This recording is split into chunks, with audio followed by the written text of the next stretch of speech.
Welcome back to Asinine Radio, a weekly podcast where we talk about music, and, well, that's pretty much it. So, let's go!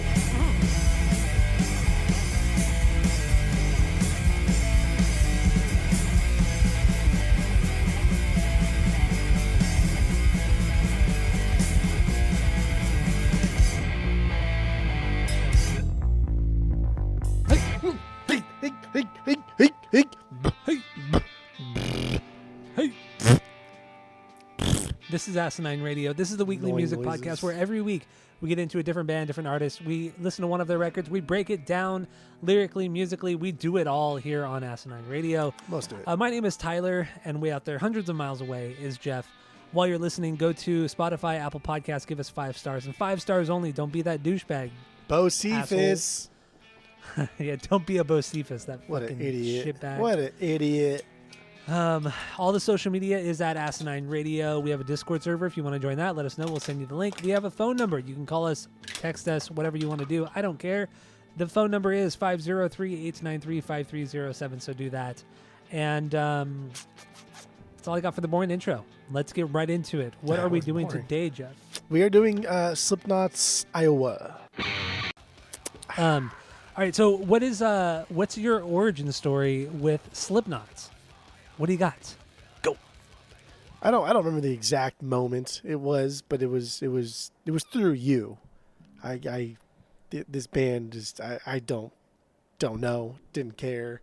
Took a long time for me to care about this band and get past the silly masks and the stage antics, which I still think is silly. I think the masks are dumb and the costumes come on, it's just stupid. Your music's good enough where you don't need costumes. So I still think it's dumb. I still think it's silly. But it was through you listening to Slipknot, and I remember in high school you liked them a lot, and it was constant making fun of you and the band, and everybody in the band. And it wasn't until like many years after that to where I started to like them. And it's still a process. I'm still in the process of liking them more and more. Still working on it. You know, it's a period piece, I guess, in my life. But it wasn't until like very recently of Iowa coming into play of me thinking that this is better than Slipknot. So my origin story is my old neighbor when I was a kid. What was it? The first song I ever heard was Wait and Bleed, and the neighbor across the street, he was a few years older than me, and he was like a goth kid or whatever. And I remember we had our computer in our garage, and we had the garage door open, and I don't know what the fuck I was doing on the computer. And he came over and started talking to me. He was like, "Hey, I got this new record. This new CD? You want to hear it?" I said, "Okay." And I listened to it, and I was really scared. I was genuinely scared by Slipknot, like the music. And then he showed me what they look like, and I was scared, man. They were terrifying, in 7th grade when you're 11 years old, 12 years old, whatever. Sure. And then I think it was maybe a month later, I heard Wait and Bleed on K-Rock, local radio station. And then I realized, oh, well, this band actually isn't that scary when you think about it. This is actually really, really cool. And then ever since then, Wait and Bleed, when that song came out, I just was hooked, just absolutely hooked to this band. I followed them ever since then, and every iteration of the band, I get excited every time I see that, they have a new album coming out, a new masks. Some of them get new masks, and I get really into that. It is so fucking stupid. I know it's so dumb, but I get so excited. I get so excited getting ready to see what their new masks are going to look like. And then when they release a group, like a band photo with them on, with the new ones on, I zoom in, I look, and I say, okay, this is what changed. Dude, I know, it's fucking dumb, man. I've always done it with this band. It's just this stupid obsession I've had with this band. I love them. I love this band. Joey Jordison is, I think, one of the greatest, if not the greatest drummer of all time. Well, up there. No, one of the greatest. Nobody can really match his feel, his flow, his feel, his technical ability, and his groove, his swing. Everything was he was a perfect drummer, through and through. Amazing songwriter. But we'll get more into that later. But yeah, that's my origin story with Slipknot. was Wait and Bleed when that came out, and yeah, there you go. Okay. Origin story. Okay. So what are Okay. your first impressions on Iowa? So I don't remember the first time I heard it through and through, but it had to have been at some point after hearing like Wait and Bleed and Duality and thinking, like, okay, the Iowa is just, these guys are just too crazy. It's too crazy. Let me go back to listening to third wave ska and pop punk. And then it wasn't until like recent years, like honestly, since I've been in Arizona, where I really realized that like fucking Iowa is just what Slipknot did in their first album. Iowa just did it more hatefully. They are really aggressive in their first album, but it's by a band that wanted to do something different. Iowa is by a band that fucking hated it, hated themselves, hated each other. Just a lot of hate, a lot of really bad guys in really bad places.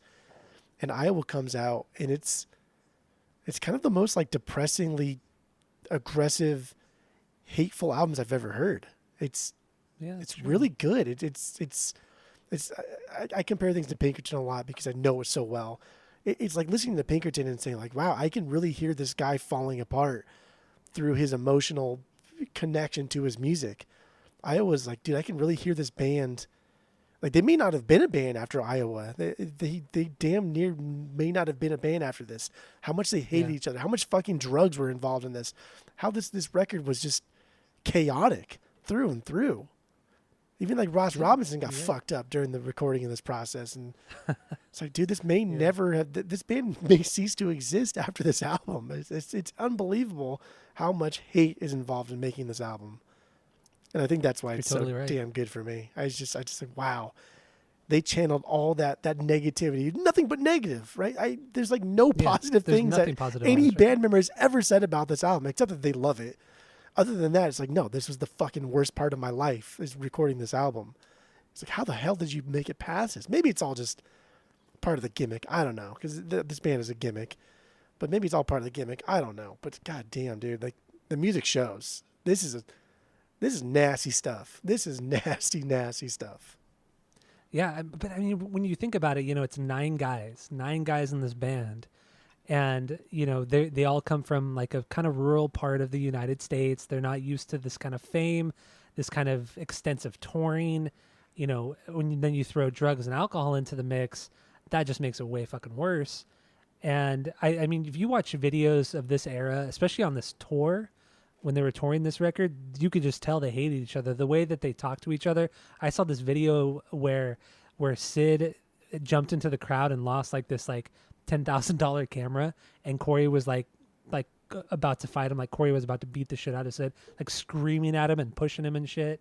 And like they were just constantly at blows. Like they wanted to kill each other.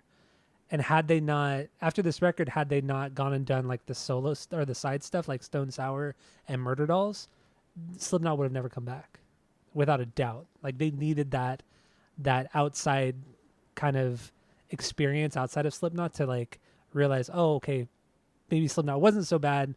I've grown, and then they get back, and then they do Volume 3. But yeah, no, I mean, everything I've read and everything I've seen during this cycle, this album and touring cycle, they truly hated each other. It's crazy, but it made for great fucking songs. And then you brought up Ross. He broke his back right when they started recording this record, dirt bike riding, because he's a huge dirt bike rider. And he broke his back riding, and he still came into the studio on crutches and fucked with the band while on crutches. Like Ross is there's nobody like Ross. There truly is not. He's one of the most unique, insane producers or people in the music industry. He's just, there's nobody like fucking Ross at all. Just, not even close. Not even true. Close. It is true. Every band that we've ever talked about that puts out an album during a period of their tenure where they've hated each other so much is never great. At best, it's good, entertaining, it's fun, but it's never great. This is great. And then you got like the guitarist, right? The guitarist, what's from the Josh? What's the other one? Which one? Isn't there another one, Jim or something? Jim's. So Jim Root was the guy who he didn't really play on this, or no, he played on Iowa. I'm sorry, I'm thinking of self. Yeah, he was mad about the first Jim and one. Mick, yeah. He was pissed off about the first one because he came in late or something and didn't have like a lot to do with the first album. And so he's already all fucking pissed off and he's already wanting to do more with this album. And so then they're leaning on him to do so. And so now it's like, okay, well, you know, like put up or shut up. Let's see what you got. And so like those are big shoes to fill because that first album fucking blew up and it was insanely big. But now like Jim is forced to write music because he wanted to. He wanted a more active role, but now he's being forced to do it amidst everybody kind of like breathing down his neck the whole time, being a douchebag to him. These guys were fucking horrible to each other. And that first record was primarily written by Joey and Paul and Sean as well, but mostly Joey and Paul wrote that first record. Riffs, everything like that's their baby, that's their thing. And then to bring in the other guys more so on this record, that's kind of why I feel like this record is stylistically a bit different, because it wasn't just those three guys. It was more of a little bit more of a band effort. And I was trying all week to think of a band that put out a record during a time of that should have been like a hiatus, really. That was so aggressive for that band. That was just so noisy. That was just like, let's just play everything as hard as fucking possible because I'm pissed off at everybody. I hate myself. I hate my family. I hate my bandmates. I can't think of any other band that like did it and then still like stayed together the way Slipknot did for X amount of records. Because even like the percussion parts, right? Even like Sean, his percussion things, which people make fun of, like how many percussions do you need in a fucking band? And like more so than Slipknot, you hear these fucking percussion parts. You hear them. Yeah. They are in the fucking front. They are like the loud parts of these transition parts. You hear, I think they're called timpanis, those huge fucking drums. They're big, you hear those. And like he's not just climbing on top of them and shaking his head like in the videos. He's actually playing these very, very loudly. I don't know like what that even means, but you can hear them. And you couldn't really hear him in Slipknot. But this one you hear I disagree. I think, no, I disagree on that. No, there are two songs in here where like those percussion parts are in the front. They turned them up in the mix. They're in the front. They are the solo, essentially, or the lead parts of that song. You never had that in Slipknot. You never had the percussion part, not the drumming, but the percussion, these wacky fucking instruments that really don't belong in metal music, being in the front as a lead, as a transition. Mm-hmm. It's fucking wild. Man. It's weird. It is. It totally is. And then, Ross, bringing it back to Ross, he knows how to channel this kind of anger. Like he knows how to provoke these band members and get the best performance out of them and just make them fucking rage. And it's just any other producer, any other studio session, if there was this much animosity with a band, the whole band would crumble in the studio and it would just be a shit show and there wouldn't even be an album because they hated each other. But Ross was able to gather that energy and just throw it into the music, and that's something unique and special that Ross possesses. He knows how to talk to people. He knows how to push people and really fuck with them when he needs to. I mean, we've talked about him on the pod plenty of times before, but on the first Slipknot record, he was throwing shit at Joey while he was playing drums. He was throwing potted plants at Joey while he was playing just to piss him off and just to kind of make him fuck up and just kind of annoy the shit out of him to get that aggression that he wanted to hear in the drums. So that's the kind of shit that Ross does. I mean, fucking wild. Back then, I mean, especially in the 90s and early 2000s, he made it that like if you were playing guitar or bass, he made you stand up and play all your parts standing and not sitting down, because his thought was, well, if you're going to play these songs, you're going to be playing, when you play them live, you're going to be playing them standing up, not sitting down. So you need to be standing up when you play these, even if they're hard. If they're too hard for you, then don't play it. Which is, for sure, I 100% agree. Yeah. And he would and the way he like gets in with the bands, like he'll talk to each member and what they're playing, and then he talks to them about like, why are you writing this? Why did you write these lyrics? Right? Why did you write this riff? Like, what does this mean to you? And then he'll like push them on why does this piss you off? Why did you write this riff? This doesn't sound good. Like that he'll just like push people's buttons until they just kind of want to explode. Like everybody that talks about Ross say how much they love him and how much they hate him at the same time. How much they love him, how much they never want to work with him again. Exactly. That's why most bands never work with him more than once. Korn did it 3 times, and the third time almost killed Jonathan Davis. Like literally, it almost killed him. And then Slipknot did it twice. Limp Bizkit did it once. At the Drive-In did it once. Yeah. The Cure only did it once because did you ever read anything about the Cure sessions in 2004? Oh, he got. I mean, yeah, there was some crazy stories, but like he pissed off Robert Smith really bad. Well, I can only imagine Robert Smith and mixing with Ross Robinson, two different very approaches to music. Yeah, Ross has even said in interviews that he regrets those sessions because he treated Robert Smith like he was 20 years old. Like he wanted Robert Smith to make that first Cure record again and not really realizing that, it's 25 years on. Like that's never going to happen. So he's always said he's regretted that. But yeah, I don't know. So Ross good. he's insane, man. You read anything about him, he's fucking awesome though. Love the guy. Would love to meet him someday. Would really love to meet him. I don't know. All right. Left Behind. Let's get into that, right? Yeah. Since we already played it. I only got a couple songs on the album that are actual okay songs for me, and that's one of them. Really? Yeah. Well, so how many bangers do you have? Let's see. I have one. Because I assume you have no stinkers because... No, that's silly boy talk. Yeah. I think I only have one okay song. It's just Left Behind? Yeah. Oh my God, dude. You're so dumb. I have a couple songs that I listed as like low Bs because I got lazy with like listing bangers.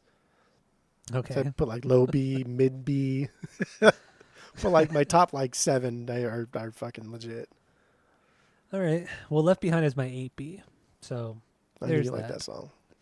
I do. I think it's a fucking great song. I don't know why you... Because you like ballads. You like stupid shit, so that's fine. What don't you like about this song? I'm really curious. I get really deep about the singing. Just whatever.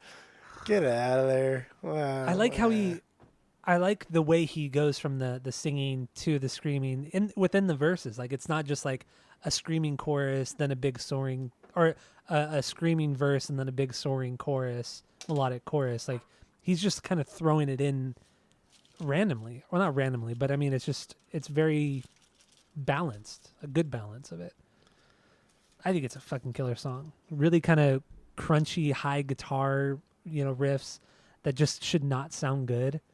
But for whatever reason, it sounds awesome in this. Joey is so perfect that he doesn't overplay on this song at all. Like he plays to this song 100%. There's nothing super flashy about his playing. And I love that. I just love his songwriting capabilities. He's the fucking best. Man, I'm just going to gush all over this band. I don't give a fuck. I mean, he as far as like individual performances are concerned, I'd probably list him as like the best, and then the second would be Corey Taylor, but it's really close. But as far as like actual playing instruments, I mean, it's no match. It's not even close. Joey is the best actual musician on the album, on the band. 100%. 100%. Yeah. So it's an okay song. Whatever. I don't care. Just okay? Yeah. All right. Okay. I guess enough people have heard. I guess if people are listening to this episode, they've heard this song enough. So, what do you have lyrically on this one?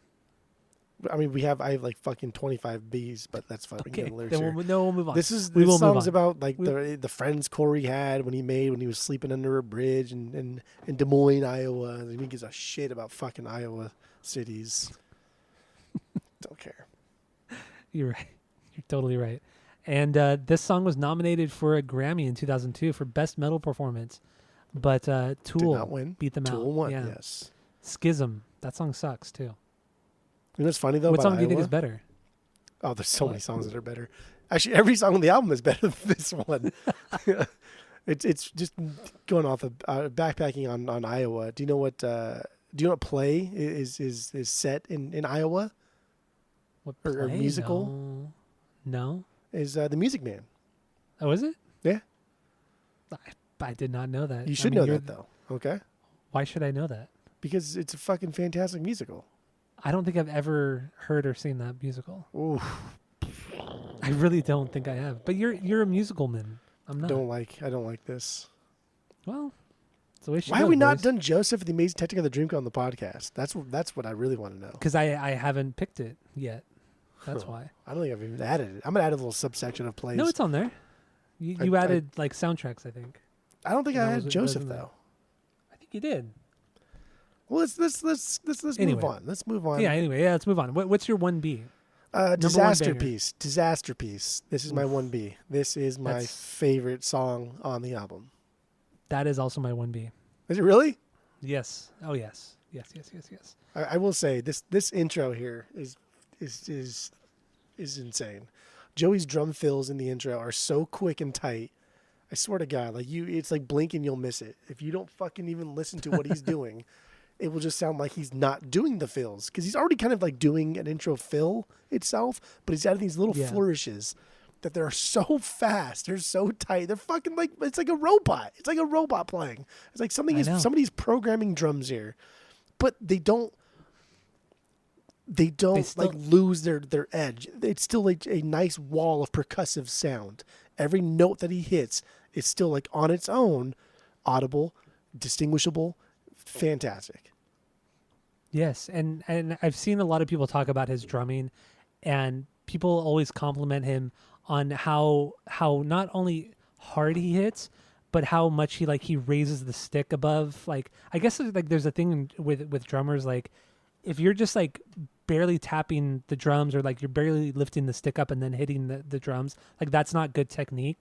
Like you have to do like a full like actual big hit to make it actually to have good technique. And everybody always compliments Joey on his great technique as well as his speed, his technicality, everything. Like everything about this guy is fucking perfect.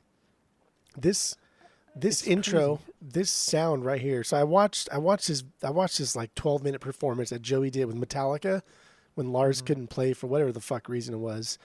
He was And like hospitalized or something. Hospitalized. who even cares, right? Because anytime you can have any better drummer play drums on Metallica with Lars, and it's cool because you can see like Joey is really playing to the songs, and it's cool because like Rob Trujillo's doing the little crab walk thing that he does, and Hetfield's kind of looking at Joey like, dude, just do it, let loose.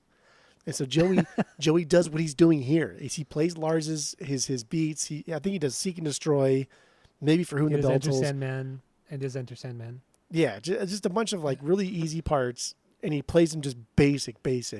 But it's one of those things like in the intro here that if you are just kind of listening for the song, you'll miss what he's doing. But then you watch like the video and you hear the real nuance. He's adding so many fucking notes. He's playing Yeah. 2-3 times as many notes as Lars would, but they're never overpowering. They're never taking the front stage. They're always just like always in the back. They're always so subtle. And I cannot believe that somebody can be so subtle and so aggressive at the same time. I know, right? It's just, honestly, I have no words. I have no fucking words because I cannot believe how hard he can hit these drums, how fast he can be, how many notes he can throw in there. But at the same time, it's just like, okay, well, I don't even know. I don't know. I don't even fucking know. And also considering he has a big kit. His drum kit is huge, a lot of pieces, and every song he plays almost every fucking drum and every cymbal. Like there's nothing that is left untouched by the end of any of the songs. But it's never. He is a busy drummer, but it never sounds busy. It doesn't sound like when you listen to like Avenged Sevenfold, like old Avenged Sevenfold when the Rev was in the band. Amazing drummer, but there were moments in that band in those songs where it was way too much. It was way too busy. It didn't fit to the song. Right. But with Joey, I don't know. I can't explain it. It's his ear. It's his songwriting capability. He's humble. He's a humble, busy drummer. Yeah. Travis Barker is the complete opposite. He's busy and Yeah. a fucking egotistical shithead, busy, busy, busy. Joey's extremely busy, but he's so fucking humble. He is so happy to let everybody else just be the band.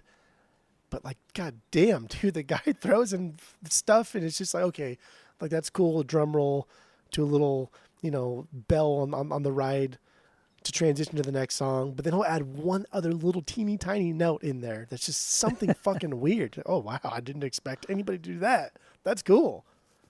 And it's already I know. gone. He's very unique. I totally agree. And Disaster Piece is that instance because, you have that big kind of long intro and then the whole song just explodes and then he goes into that double bass part and it's just this song is insane. This song is absolutely insane. This is like their punker song. It's fast. It's pretty straightforward. It's just really, really fucking angry. I think this and People Equal Shit are like the hardcore punk songs on this record because they're fast. They're just straight up aggressive songs. They don't stop. And the bridge and Disaster Piece, just the way they break it all down and then they build back up with, and then the way Joey builds back up into the ending of Disaster of this song is a masterpiece. It's truly a masterpiece. This song is fucking good. And so I assume you watched the drum cam videos. Oh yeah. So back in 2002, I believe it was, Slipknot came out with a DVD, and it was a whole performance from one of their London shows. And it was really cool on the DVD. You could go into like the special features, and they were all numbered 0 through 8, and you could choose the number, and you would just only watch the cam of that particular member of the band. So you could watch, only Corey the entire time. You could watch only Jim the entire time. And I remember I had that DVD, and I would just sit there and watch the 3 Joey songs. It was Heretic Anthem, this song Disaster Piece, and People Equal Shit. And I would watch those 3 drum cam videos like on a loop. I've always been so entranced by his drumming. And if nobody's ever watched those videos, just look him up on YouTube. He's fucking awesome. Let's play a little bit of Disaster Piece. Okay. Sound good? Yes, sir. All right, so here we go. Disaster Piece from the Slipknots. It's fucking relentless. It never stops. So let's jump into some of the other instruments. The vocals, the guitar. What do you think? What do you got on those things? There's a lot of cool build on this song. There's this. Okay, so the roll and lead into the second verse, fucking boss. It is so perfect. Mm-hmm. It's one of my favorite parts in the album. And then the post chorus, I'm going just by like the genius lyrics thing. The post chorus part is even better because it builds from that previous one, and it builds from that previous fill to make it better. And just like, I don't know, lets it bleed into like that third verse. And like that kind of like songwriting, that kind of complexity from a band that is just a throwaway like metal band, right? Like if, and I was on the same board for many years. It's just, Slipknot's just a gimmicky metal band, whatever. That's a throwaway thing to listen to, whatever. But you listen to it, you break it down, and you think, damn, they are writing songs that are building on themselves, that are taking parts from earlier parts of the same song and just, I don't know, building on them to make them better, to make them more complex. Yeah. And that's all in like 3 or 4 minutes. It's fucking genius. It is genius. It is really genious. And there's a super sick fucking bass line that leads into the outro. So fucking rad. Is there? Bam. I'm trying to think. Is it just that? Yeah, there's a Dalia bass line that just, come on. It's fucking fantastic. A Dalia bass line. So good. This song is just, it's so goddamn good. And this is my, I don't know like a lot of Slipknot lyrics because I don't listen to them constantly. I've not been listening to them constantly, but this is one of the more quotable Slipknot lyrics that I do is that Corey Taylor one, which is goofy. It is goofy, but it's also very aggressive. Very aggressive. Yeah. Oh yeah. That first verse. Very controversial. And I mean, okay. Let's get into the first 3 lines of that first verse. I want to slit your throat and fuck the wound. I want to push my face in and feel the swoon. I want to dig inside, find a little bit of me. Yeah. It's fucking brutal. And going through this week, the lyrics, dude, he has some great fucking lyrics. His not, I guess, word usage or his play on words are just, they're fucking top notch, man. He's a really good lyricist, or he was at this time. I can't really say for now, but he's a great lyricist for this type of music, if not like the best. When I'm listening to Iowa, I don't want to dig deep because, I mean, they're all pretty face value stuffs, but for the most part, yeah. That's a deliberate thing that he is doing to make them face value. And so you think, like, if I'm going to write music, if I'm going to write lyrics that are face value, how can I get my point across in the most aggressive way possible? It's like, okay, well, I want to slit your throat and fuck the wound. Like, that is the most aggressive way to get your face value lyric across. Yeah.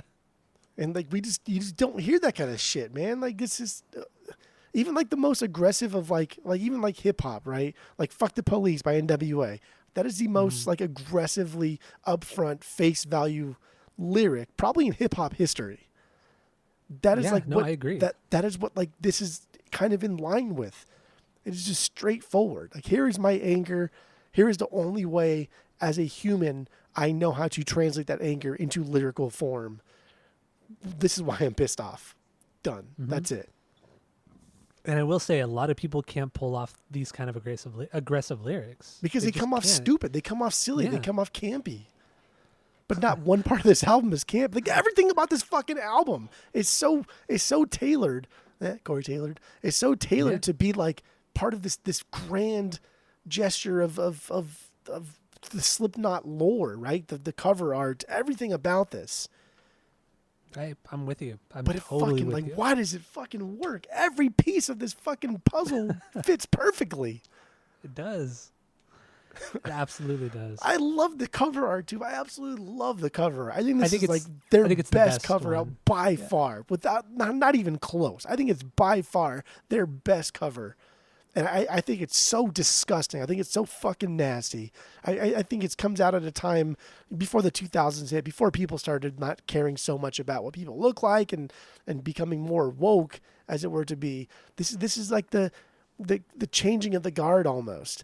Here we have like this fucking goat head, the devil. We're looking at the devil, right? By all Christian standpoints, we are looking at the cover art of a devil. God damn, it's so good. It really is, man. I'm showing you, but you can't see. He's not here, but I'm showing you. I actually have my arm raised, and I'm showing you goosebumps on my arms. Showing me goosebumps. Yeah, just because of habit. I got goosebumps, but you're not. Nobody's here. Just me. I can't see by that. myself. You alone in the office. That's all about. Yeah, man. The lyrics are fucking. I mean, everything about this song is amazing. Do you want to move on from this one? Get into your 2B? What was your? This was your 1B. This is my 1B. Yeah, this is my 1B. Wow. Well, okay, real quick. Lyrically, though, like you said, none of these lyrics are super, super deep. But this one is about being bullied, taking revenge on that person, and the lyrics are pretty self-explanatory. And that's another thing too. That's another thing. We are humans, man. We are fucking. I'm flesh and blood, as Jerry Seinfeld would say. Why? How come? Like, every time, not every time, but a lot of the times now. We hear songs about like being bullied or about being picked on or about, I don't know, somebody being aggressive to you. It's always about forgiving the person. Yeah. This is a breath of fresh air. It's like, man, fuck that person. I wish they would die. People, God, it's so good. Like, like we talk about with like villains. I'm like, why can't a villain just be fucking bad? Like, why do they need a fucking backstory? Nobody needs a backstory. Glad to hear just somebody being mad at a bully. Like, man, you bullied me, I hope you fucking die. Oh, God, so good. I love it. I love the so honesty. Good. I love the it honesty. It is. It's honest. It's fucking honesty. I know. God, this song is so good. It's a fucking beyond banger. Go all day. It's a total fucking banger. Yes. So everybody go listen to it and go watch the drum cam video because Joey's the best. So what's your number 2 banger? 2B. Right before People Equal Shit. People equal shit. That's my 2B as well. That is my 2B can't as well. Fuck with it. You just You can't. cannot. I mean, honestly, these two songs could be interchangeable. I mean, some days People Equal Shit is my number 1. Some days it's Disasterpiece. It's just the 1-2 punch of just getting kicked in the face. Not even punch, getting kicked in the face. Yeah. Because it just starts off so aggressive that guitar riff with Joey's drumming, he hits that snare, the snare, the toms, the snare, the toms, and it just explodes. A bunch of loud, aggressive noises. Yeah. Oh yeah. So what can we do just to be fucking obnoxious? How can we be as loud as possible, as angry as possible, without saying any words? And that is the perfect way to drop in. That's it. Yeah. I mean, I guess we might as well talk about the first song as well because it's relevant. The song "Death." It leads into, or not "Death." It's 515. 515. But the only lyrics in that song is "Death," and it's Sid Wilson. Sid Wilson's. While they were recording this record, Sid's grandfather died. Sid was supposed to go visit him at the hospital, but he ended up like doing an extra day in the studio, and that extra day was the day that his grandpa died, and he just had like a fucking complete breakdown. So Ross, talked to him and said, "I'm gonna lock you in this room for like 30 minutes, and just scream, just do whatever you want in the microphone." And that's pretty much what this song is. It's just like weird effects thrown onto Sid's voice, and it's once again Ross doing something really unconventional and really kind of pushing somebody, and it's Ross. It's fucking Ross. But and is Sid the one that like people asked him at some point like what he would be doing if he wasn't part of Slipknot? And he said that he'd be a serial killer. No, that's Craig. Ah, That's Craig. still the sampler guy, the guy, the pinhead guy. Yeah. Craig is the only member of the band that has been photographed the least. Like, I think there's only been like maybe 4 or 5 confirmed pictures of him outside of the one video when they did a press conference unmasked after Paul Gray died. Outside of that one press conference, there's only been like 4 photos ever taken of him without a mask on. Keep Like, the that's kayfabe, how- dude. That's how well he conceals his identity. I like that. Got to keep the kayfabe. And you know what? I follow. So when I like a band, I follow all the band members, their wives. I follow everything because I want to know all the behind the scenes shit. And I found out who his wife was, so I follow her on Instagram. And she actually has a private account, but she ended up adding me as a friend. But she never posts anything of Craig, and it makes me so mad. I was like, "Fuck yeah, I got in. I could see what Craig really looks like." But Keep she the never posted kayfabe, it. dude. Keep the Dude, kayfabe. she even That's has so a good. private account. So That's aggravating. good. That's good. I like it. But anyway, yeah, people equal shit. Let's get into that. Like we said, that intro is super, super heavy. And then Corey just screaming, "Here we go again, motherfucker." And then that riff drops, that everything drops, and it's fucking heavy. What an opener. What an amazing opener to a record. Corey's got a nice way of like jumping in and out of like the scream and then like the kind of cleaner singing vocals. The way he jumps in and out of is the best here. I think he does it better on this song than he for sure does after this album. But I think that's what makes him like so great.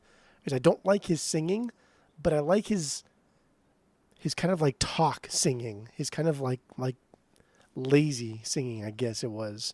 And that's what you hear here. You hear him screaming, and then like that kind of like talk singing. That's what I want from him. Well, like on the second verse, the line is, "Everybody hates me now, so fuck it. Blood's on my face and my hands, and I don't know why. I'm not afraid to cry, but that's none of your business." Like the end of that last line, "but that's none of your business," is when he starts to scream again. But everything before that in that verse is just like him talking. It's almost like an inner monologue. Yeah. And then it's like he's in his own mind, he's getting really pissed off. And then that last part, "but that's none of your business," is like him screaming at somebody, even though they're not even talking to him. Like, it's just, he's in and out of his own mind on this song. And oh man, dude, it's great. And then the first, outside of the "Here we go again, motherfucker," the first verse, the first line is, "Come on down and see the idiot right here." Like, it's so self-deprecating. It's like you just can tell he hates himself, and he just uses that hatred toward himself in the music, in his vocals, in the lyrics. Even though, like we said, the lyrics can be kind of silly and stupid, but It's like you it said, works. it's so honest. It's so upfront. He is very self-deprecating. He hates himself. He hates himself because of the way everybody else treats him, but he knows that he's still part of the problem. He's still an asshole. He's still a fucked up guy that treats other people like shit because he gets treated like shit, and it's just this circle of shit, and that's why all people are shit. And it's just this cool like ride that we go throughout the song where you feel so bad for this guy. Then you get mad at him. Then you feel bad for him again. Then you get mad at him again, and it's just God. I love this fucking emotional roller coaster that he puts us through in this nasty song. And oh my gosh, so like also you get the "Here We Go Again, Motherfucker." The first, everything drops. It's super heavy. The first verse is pretty much just him screaming the entire time. Then it goes into like a little bit of another like instrumental break, and then he says it again one more time, motherfucker. Drops into the second verse, and this is where you get more of the nuance. Like we were talking about the talking into the screaming, back into some more the talking vocals into the screaming. So like he doesn't just do like, it's not cookie cutter, It's not like a screaming verse, singing chorus. It's not copy and paste. Like there's a lot of nuance in these songs, with every instrument. That second verse has my favorite line of the song too. Is he's kind of opening up a little bit. He says, "Everybody hates me, but fuck them," whatever he says. Mm-hmm. And then he talks about how he's not afraid to cry, but then he says that's none of your fucking business. That's none of your business. Yeah. And it's like, oh, cool. Like we see him open up a little bit and then immediately shut down. It's like, that is so human. That is so normal. That's so relatable, right? Like that's that's what every fucking person does. You open up a little bit, and like the moment you feel any kind of, it's a defense mechanism. You close back up, and it's that's what we're hearing here. We're hearing that, and then it goes back into the whole opening up again a little bit after that. But I love that's none of your business. Oh, it's so good. I love that part when he screams it. Oh, it's talking so to the screaming. It's fantastic. And also the last two lines in that second verse. I want to leave without a trace because I don't want to die in this place. Oof, that's just like straight up. That's his depression. That's him just wanting to end it all. And I think it's a great two lines. It's tragic, but it's so honest. Like you were saying, there's just so much honesty in his lyrics. As silly as it is sometimes, it's so honest that you can't make fun of it. It's just silly because we look for things that are so like deep and complex as far as like songwriting goes and lyrics. That it's like, what is the bigger meaning here? Like the Modest Mouse stuff. Like, what are they trying to tell us? What story here? And it's like, no, dude, this is just a guy that's really fucking mad, really hurt. Just telling you that he's fucking mad and hurt and that he wants people that don't like him to die. Who cares? That's it. Yeah. Face value. Love it. And then we get that break in the song, the kind of interlude, the bridge, and it's everything kind of stops, and then Joey's just hitting the bell on the ride cymbal, that din din din din din din din din, and then he just goes fucking like he plays that like hardcore punk beat, that da da da da da da da da, and then the crazy fill, and it's just, dude, he's fucking insane. He's such an amazing drummer. Oh it's my good God! stuff. I love It's that good. break. I love that break. That bridge. That bridge is just. Good. It's pretty good. And just how fluid he is. It's just like no punk drummer can pull that off. But he's playing like a punk drummer. He's just throwing so many styles into that very small specific part of the song, and then it just drops back into the like Corey just screams, "Come on!" and then it's just this really, really heavy part, and this song, this band, this album, fucking hell, man. I like all the gang vocals too. The people equal shit. The people equal shit. Just like that. Just that repetition over and over and over. Like, did you get it? And then the outro, right? The last thing that he says, he says, "I got it." Or what did he say? Like, did you get it? Or something like that. He says something in the outro, like you get it. Which is got that right. Yeah, I got people that right. equal shit. People equal shit. Like, people are terrible. People are fucking awful. Did you get it? And that's it. And then it just goes into disaster piece. And it's okay. Here we go again. Fuck. And no That's seriously breaks. yeah, no breaks at all. And I don't know if did you watch any live outside of like the drum cam of this song? Did you watch any of live videos from this or I don't, live videos of this song? I don't think so. No. Because whenever they do like the gang vocal thing live, it never sounds good. It never ever sounds good. Because I mean Corey sounds great, but Sean and Chris like they just don't have that. It's more of like a death metal growl, so it's not really. It doesn't mesh well with Corey's voice, but it's still cool live. But yeah, it's not that great. I can see how that's Not that that's great not sounding. great. Yeah. They probably can't harm very well, and then this should be like a call and response to the crowd. Like Yeah, Corey, yeah, people equal that's shit, true. and then the crowd, people equal shit. People equal shit. Corey, crowd, people equal shit. That would be cool. That would be pretty sick, actually. So let's play a little bit of "People Equal Shit" and then we'll move on. So here it is from the Slipknots. So good. Ah, it's fantastic, fantastic. So then, what's your 3B? Okay, well, I guess I have two 4Bs here, so that makes sense. So I guess one of either of these two could be my 3B. Do you want me to say both of them, or do you want me to go from in chronological order? Yeah, yeah. Heretic Anthem, I listed that as 4B, and I have another Okay. one listed as 4B. So I think I just got mixed up here. But either of these two, I guess, could be my 3B. Heretic Anthem is the first of the two. That could be my 3B. Okay. matter what, Let's get 4B. into that. Is it is it a Heretic- B or is it a stinker for you? This is my 4B. This is Oh my 4B. damn, Gina! Yeah. How can you not love this song? Well then, what's your How 3B? can you Just not out love of fucking curiosity here. The Shape. Okay, that's not one of the other ones that were possible. I didn't think that. I didn't think The Shape was going to be a B for you. Yeah, it's a But I low love B. that song. It's a low B. It's Yeah. a low B. That's fine. That's The fine. Heretic Anthem, yeah, the chorus is a little goofy, right, with the 666 theme, and this is another one that I make fun of a lot. All the time. But it's still a solid chorus. It's still fucking fun to sing, and the story behind it, I don't know if that's true, but I whatever. think it's silly. I don't- think it's part of the lore, the kayfabe, as it was for Slipknot. But man, this one has such a great roll to it. In the verses, just like perfect bouncy Slipknot roll. Maybe the best like Slipknot roll, like the patented Slipknot roll on the album. Maybe the best of that sound is here on the song. Okay. I don't know. All right.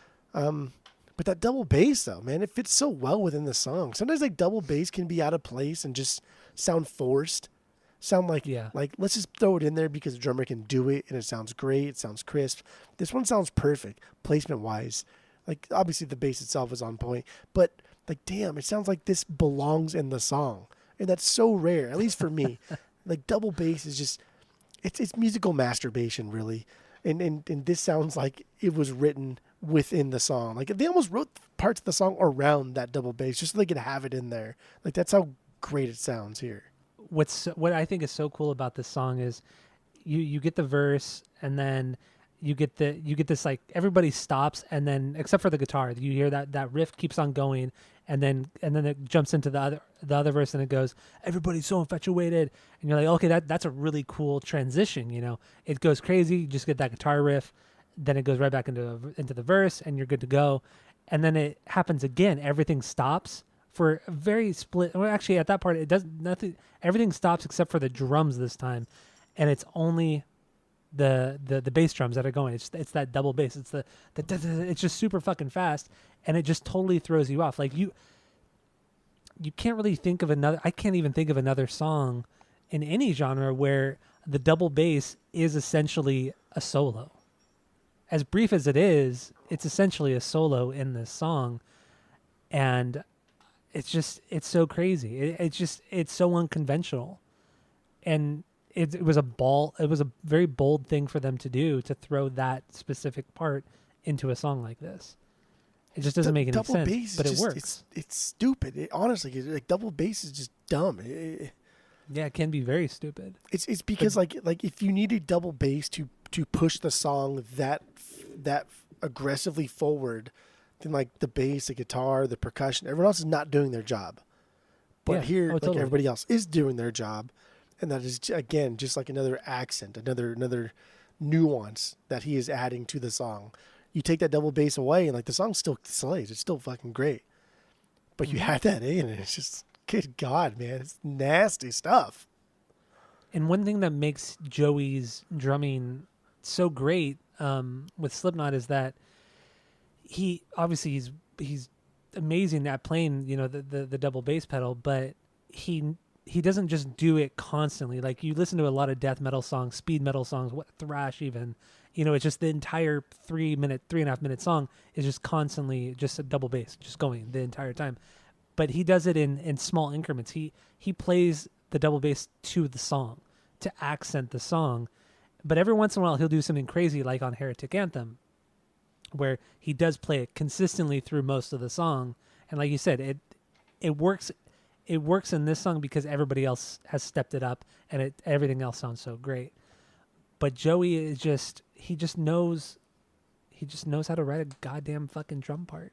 He's like Dave Grohl. He's the Dave Grohl of metal. You know, Dave Grohl he writes amazing drum parts, but he does it in more of an alternative rocks or maybe heavy metal, Pop. you know, kind of way. But Joey is just something else, man. I love his drumming.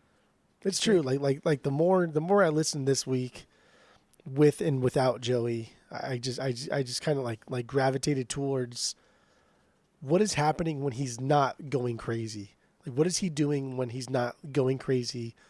To I don't know, like the obvious parts of like, okay, obviously he's going crazy, or obviously he's throwing in fills. What is he doing when he's not? When he's mid-verse, right? When there's a verse happening, when he's done his fill in the beginning, and he'll transition out of the verse with whatever he's doing. What is he doing mid-verse? And like that's really where he shines, is these mid-verse parts. He's adding these little nuance that are humble but very busy, and that's like the best way to even, I don't know, I guess describe it. Is Travis Barker adds a lot of busyness, and he's great. It's fine, but shut the fuck up, man, because the band you're playing with can't match what you're doing. And Travis Barker can't write for shit. Just can't do it. Well, see, I don't necessarily agree with that. He just can't. And he has some great parts, though. He has great parts, but he can't write anything because Enema of the State is fucking unlistenable, for God's sakes, because of him. Unlistenable. I can't even do it. It's a little rough sometimes, yeah. And the only reason why Toy Page is so great is because like now Mark and Tom are stepping it up. Why are we even talking about Blink? But then like we gotta talk about Blink. Self-Entitled is Tom, so great because Mark and Tom now have reached their like musical peak. But Travis is still doing the same shit he's done since Enema. It's just now he has a band that can kind of like reel him in and focus his energy in places they want him to do. Like Slipknot's Iowa, they're not focusing Joey into what they want him to do. It's like the opposite. Joey's telling them what he wants them to do as a band. And like coming off of Slipknot, where you say he's writing a lot of this music, it's like, okay, now Joey is finally imparting his wisdom onto the band. And now the band is finally writing music to where Joey wants him to write music. And Joey can do it all. He can do whatever the fuck he wants. He'll make it rain out here if he wants to make it rain. And so now the band is writing music the way Joey wants him to write music. And Joey's an afterthought. Yeah. Humble, busy. Hey man, I'm with you. And what I love about his parts is that you hear a lot of busy drummers. They do all the same fills. They do all the same little tricks. Travis is the same way. Travis Barker does a lot of the same tricks. What was so unique about Joey was that you listen to any Slipknot song and that he ever did, and he has everything's different. It's busy, but everything is different. Everything is nuanced differently. He doesn't do the same like double bass tricks. He doesn't do the same, you know, snare fills or tom or anything. He never does really anything the same, and that's what I think is just so unique and so great about him, is that he never truly repeats himself on any song. I mean, he had another band after he was fired from Slipknot. That was like a death metal band. I mean, and his drumming on those songs and on those two records are fucking insane, but it is very death metal oriented. So he played to that style. Like Slipknot is where he could just do whatever the fuck he wanted, but the other bands he was in, he was kind of pigeonholed. Like Sinsanum, what he played in after Slipknot, was all death metal. Murder Dolls was more punk based, so he played more punk drumming than what he ever did in Slipknot. So that's another thing that makes him so great, is that he can play to the genre of music. I love that. I fucking love it. I agree. I He's get the it. best. I get it. Oh damn! So the Heretic Anthem, the way the song starts off as well, it's it's Sid on the turntables. It's the countdown, and then he scratches it back to the 6, 6, 6, and then he lets it run out. Once it hits the 1, then Joey comes in with the hi-hat, the tss, tss, tss, tss, and then it just fucking builds a little bit and then explodes. I love it. It's such a stupid, silly intro, but I fucking love it. So it's fun. It's exciting. This band is fun, even though they're gimmicky as shit. It's still fun. It's still a group of guys that are living the dream. That came from Iowa. I don't know what the fuck Iowa is, to be honest. And then, I don't know. I don't know what a quail is. I don't know what the fuck a quail is. Where the fuck is Iowa? So lyrically, we kind of mentioned, it's kind of a cheesy story, probably exaggerated a bit, but the record label came to them after the first record and said, "We need you to write a radio friendly hit, a radio friendly song."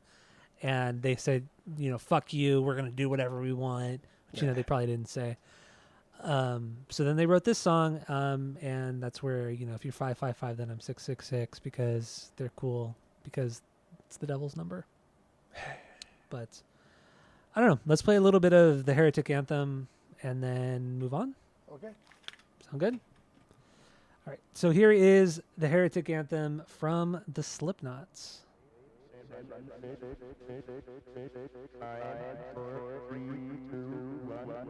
Do we have anything else on this song? No. All right. So that was your 3B, right? Yeah, we can call it my 3B. 'Cause I have 2 4Bs, no 3B. Well, then what's the other B then? Skin Ticket, baby. Really? It's that high? Skin Ticket, homie. Shit. Yeah. Yeah, let's get into this then. There's a couple cool parts of this. So for one, I like the soundscapes created in this intro. A lot of cool ambient noises and those big percussive drums, and this is where it comes in. There's a lot of cool percussion in this song, more so than you would normally hear up front. This is one where you hear these big fucking, I don't know if I'm saying it right, but the timpanis, Timpani. timpani. It sounds weird. Timpani. Yeah. Timpani. Am I just saying it too nasally? Timpani. I think you're trying to make it too complicated. Timpani. The pronunciation too complicated. Like those big fucking drums that they're playing. Man, they didn't do this shit they didn't do it this aggressively up front in Slipknot. This is right there. It is loud. It's essentially a lead part. And instead of a guitar throwing down some cool riff, you hear these timpanis. You hear them loud. You hear them fucking loud. It's so cool. And this is deep in the album, and it's kind of why do we need fucking so many percussionists when you have a drummer? And it's okay, maybe you don't need 2 of them to do this one little part, but damn, this part sounded so cool. It sounded so rad. I loved it so much. You're right. It was fucking cool. This song is almost 7 minutes long, and it's really just a build-up song. There's no proper verse chorus kind of thing. It starts out, like you said, with the soundscapes, the timpani, there's a ton of percussion in this, and it's more of an experimental song, like an experimental sounding song. It's about just kind of creating I hate using the word, creating a vibe, creating a sort of vibe, creating a kind of I guess vibe is the lack of a better tone. word. There's a tone here. Tone, yeah. You can say tone instead of vibe. It sounds less dumb. Cliche. Nah, that's true. But it gets crazy. It gets wild. Zero. Just the way that Corey just kind of, he doesn't whisper the lyrics, but he just is kind of very calm about it. And then he gets louder and crazier, and he's just screaming his head off. This song, this is a song that you have to listen to, I feel, many times to really get the ins and outs of it and really get the nuance of it, because this is not just like a throwaway. I mean, yeah, it's not a throwaway song. It's not a playlistable song. It's just it sits well in the track list, and it's necessary. It kind of like on the surface, it is a throwaway song, because if you're just listening to it, and I mean, you're tired at this point. We're 11 tracks deep. You know, this album's over an hour long, so you're a little tired. You're a little tired. This is a sort of surface throwaway song, but there's a lot of nuance to this. There's a lot going on. I love it. Those vocals that Corey throws out, I thought he sounded like Jonathan Davis from Korn. There's a lot of things that he was doing on this song specifically, more than any song that I've ever heard Slipknot do. I thought he was channeling his inner JD, because the shit that he pulls, it's the same stuff that Jonathan Davis pulls, like throughout Korn's discography, where he goes from different singing, like lows to highs to whisper to actual singing to talking to whatever it is. Like that's the sound that JD owns. Like that's fucking his sound. He owns that shit. And I think Corey Taylor was kind of channeling a little bit of that. I think you're totally right. And whenever you read interviews of this era of the band, especially the self-titled record, one of their biggest influences was that first Korn record. Every member talks about how much that first record changed their musical style and how they viewed music at the time. That Korn record changed everything. It changed a lot of things, and it sucks because not enough people give it credit. It's funny because even like the Neighbors, where we all differ on musical taste and whatever, and make fun of each other for whatever band that we like at the time, but we all, I mean, even me, a big time Korn demeanor, I guess. I don't hate them. Yeah. I demean them, and only because I like them so much. That is also a big part of it. But like, I don't know, we all come together on Korn's Korn and Blind. I mean, the first thing that you hear from Korn, right? Their first album, the first song, Blind. It's like, what the fuck? How? What? Yeah. What is this? What is going on here? Coming off the coattails of like grunge, and now we're getting into this weird metal stuff, but it's not like hair metal of the 80s. I don't want to get into the whole Korn thing, but there are definitely similarities between Slipknot and Korn, and especially the vocal part of this specific song. And I like that. I dig that. I dig that you can pay homage to people that have inspired you, but then take what you've heard, not like steal it, but like make it your own and transition it into a specific sound of your own band. And Slipknot is its own entity outside of Korn, but like there may not be a Slipknot without Korn, right? So like that's kind of cool. I dig that. I think Corey draws on Jonathan Davis on this song, on the song Iowa, on the song Scissors from the first record. There's a lot of Jonathan Davis kind of vocal similarities, like you're saying, you know, the whispering, the highs, the dynamics, really the dynamics of Jonathan Davis's vocals. Corey kind of channels into these particular songs. Yeah, I mean, it makes sense. What Korn was doing on that first record was just so unbelievably different. There's no band at the time that sounded like Korn. Like you can't even find. There's nobody that fucking sounds like them. Still to this day, yeah. No, to this day, yeah. There's nobody that sounds like Korn. It's remarkable that nobody's been able to imitate that sound. It's bizarre. Just like so the opening to fucking Blind is just it's so recognizable, right? Just and it's so simple. 5 seconds into Blind. 5 seconds into Blind, you know what it is. Yeah, just that ride cymbal. It's just the fucking ride cymbal. That's all it is. The first 35 seconds of that song is just a ride cymbal before the guitar comes in. It's insane. It's insanity to start your record that way, and to have that be your first single. They're not the greatest band of all time, but they are the greatest band of all time. I mean, that's a silly boy talk, but Korn's Korn is the greatest record to ever be made. That's funny. That's cute. I love telling that to people that don't really know me that well, and you see that look in their face very briefly, like they're so taken aback, and then they're trying to be nice to me and say, "Oh yeah, it's a good record." and they're like, what the fuck they think I'm a total fucking idiot. Like, I love springing that on people that just so are like, just don't expect it. like they think, oh yeah, that's a good record, or they say that's a good record. Do you think they've actually heard the record in its entirety? Or just that they don't think it's that good, but they just, because I say it's so great, they just kind of say, oh yeah, that's good. You know how people are. Yeah. When you don't like something and you know somebody loves something, you're like, oh yeah, that's good, that's okay, that's cool. But then there's always that split second where you can tell like they don't know what to do or what to say to you because what you said is so stupid. I mean, that is so so crazy. stupid. Yes. I meant to say crazy. Well, it's not stupid, but Well, the way you said is stupid. Yes. Korn's is the greatest album of all time. That is stupid. Yes. Correct. Yes. well, anyway, back to Skin Ticket Actually, speaking because of you're being stupid now. of Iowa, if we're talking about the greatest albums of all time, right? So Iowa has an actual connection to the actual greatest album of all time, which obviously is Pinkerton. Am I right? Am I right? I'm right. Well, I mean, that's wrong. So- If so- right means wrong, then yeah. So the tie-in is just the studio they recorded at. That's it. Wait, Nyah, they nyah, recorded. Oh, they recorded this at Sound City, right? Yeah, part of Yeah, Pinkerton okay. was recorded at Sound City. Well, I mean, so many records are recorded there. I mean, would you crack open there, buddy? No, I cracked open a Coors Light.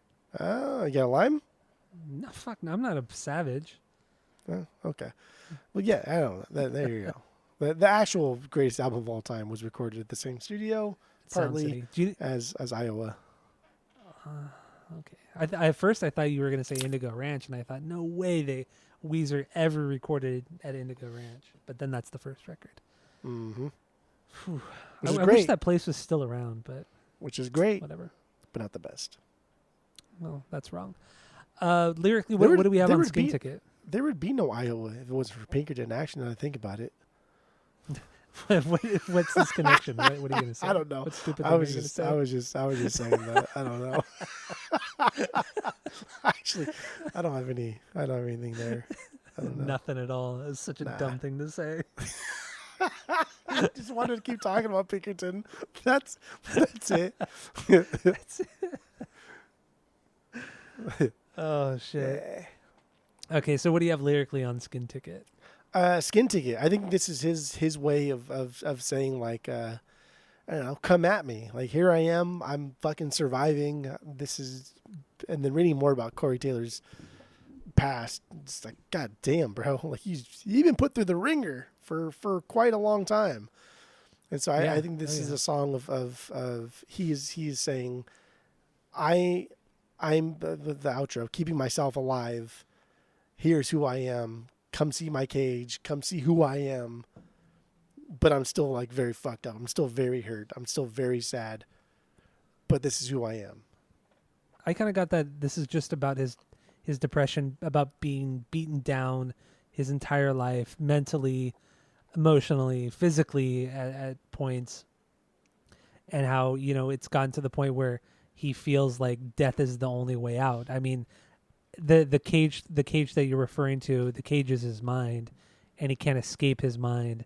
So the only way out is through suicide or death. That's what I got from it. And the title Skin Ticket is, I don't know. I think that's a great title for if he's talking about suicide. I don't know. I think it's an interesting title related to suicide. If that makes any sense, I don't know. I don't know But- what Skin Ticket would be. Like Skin Ticket, like what I don't know like what that specifically would have been. If we're talking about like suicide, like a ticket, you think you give somebody a ticket to get in someplace. Like your body, your skin is your ticket into the other world through death, maybe. Like you're exchanging your physical body, your skin, you're exchanging that vessel to go to a different plane of existence. So that's your ticket into that existence. That's kind of how I interpreted it. I mean, it's probably Okay. completely wrong, but I don't know. That's what I got. Okay, I don't know. All right, so that was your 4B, is that correct? Or your 4-4B, Yeah, I should 3 or say? slash 4B. I kind of like Heretic Anthem's my 3B after we talked about it. I'll probably put that as my 3B. Actually, I'm going Yeah, to change it Heretic right Anthem now. is a Boom, much boom, better song. boom. Yeah. So you said the shape doesn't really sit anywhere for you. It's kind of a low B. We don't have The to get shape into it. the shape is a low B. I think the first verse is boss. A lot of cool noises. It builds a Hmm. creepy tone. Um, Yeah.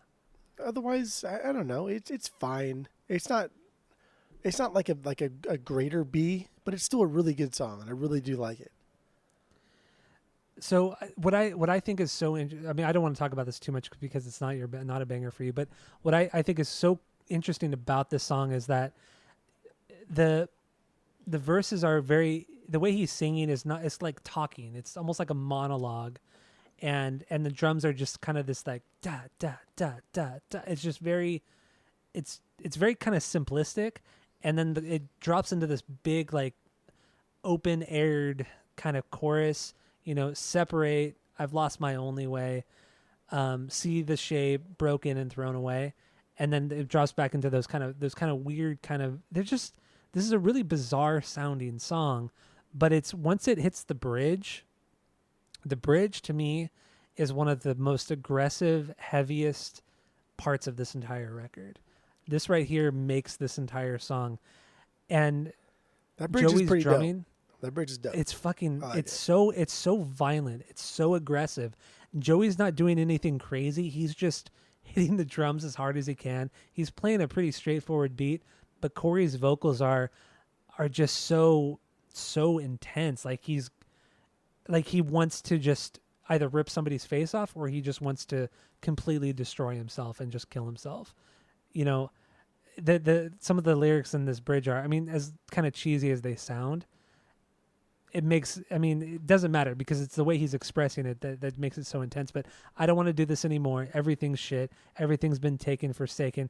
Got to start it over because I'm hearing it backwards. Don't make sense. Don't feel better. Who's better? It's not that simple. It's like he's like talking to himself in his mind. He's talking to himself in his mind, and it's just this back and forth dialogue. And it's so fucking intense. And then it drops back into one of those choruses again. This is a song that when I was growing up, I never really cared for, but as the years have gone on, it's just grown on me so much because just how kind of misplaced it is on the record. It doesn't really belong on the record, but then it gets so intense at a point that it does. It's a very confusing song, but I love it for that reason. That So that bridge I yeah. really do like. I think it builds like overall tone well. That sort of like Mhm. staccato machine gun like guitars.